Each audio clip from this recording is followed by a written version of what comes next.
The Super Bowl isn't for another week, but Ron Rivera has already picked up the biggest win of the NFL season. He's cancer-free. Ovi, to the younger guys who aspire to be like you with such an accomplished career, what is some of the advice that you give them? Just follow your dream. It's the most important thing. You certainly followed yours. I was trying, and I'm still trying. You're still trying. What is your dream now, Ovi? Another Stanley Cup, Olympic gold. Your junior, Selma Bates, played an impressive first half. What stood out to you about her game? Well, she's aggressive.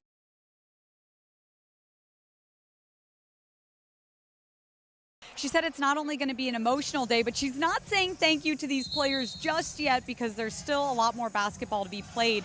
She said these two were connectors for her team. They were motherly, and they would always pick the team up when things were down. And she also alluded to the fact that these two women took a chance on her as a young coach, and she'll forever be indebted to them. We'll have a double dose of 3 meters starting with the women, where Haley Hernandez, the freshman from Texas, is seated first. She already secured that first Big 12 title on the 1 meter last night, so a quick turnaround for her. Her teammate Bridget O'Neill is seated beneath her. She's the defending champion in this event, but when you look at the top 4 qualifiers, in third you've got Morgan Menninger. She had a career best prelim score, and Paula Pineda in fourth. Any of these women could come and win this competition depending on who dives the best tonight. Jessica Burks-Wiley at the half had the adjustment. She caught up with Natalie Witten after the break. Yeah, Corey, Coach Burks-Wiley told me the team needs to be more aggressive on the glass. She said they have no second chance opportunities. Louisiana Tech was taking advantage of getting a second chance, and they've got to be more physical overall and tougher in the paint. Natalie Kalibat Witten with a note on Rice.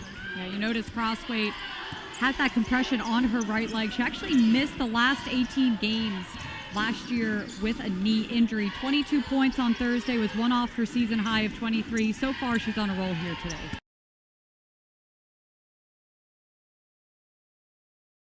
Boyle, who is on the 10 meter after hitting the platform. She is finishing her competition, finishing what she started. Talk about a competitor, a fighter. You see that emotion that she has on the 10 meter and the encouragement from not only the Texas Longhorns, but the entire pool.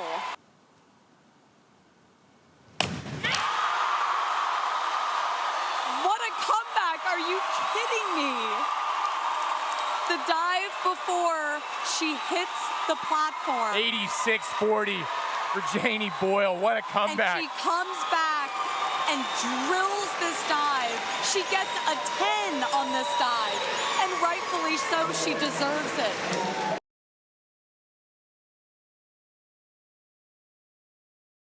Martin Truex Jr. gets the job done again for the third time in 5 races. He takes the checkered flag in Richmond. Truex Jr. clinches a spot in the round of 12 with the win. And Martin, how much momentum does this give you moving forward? Yeah, I mean, winning in the playoffs is always important. Especially when you can do it early, it's always a good thing.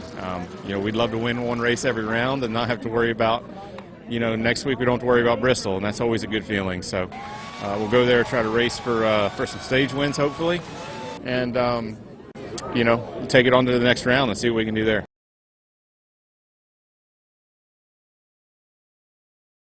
We continue our coverage of the 20th anniversary of the Siegel Center as the VC Rams host North Texas tonight.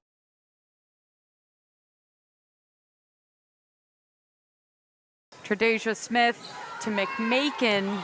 McMakin, can she make it happen? She can!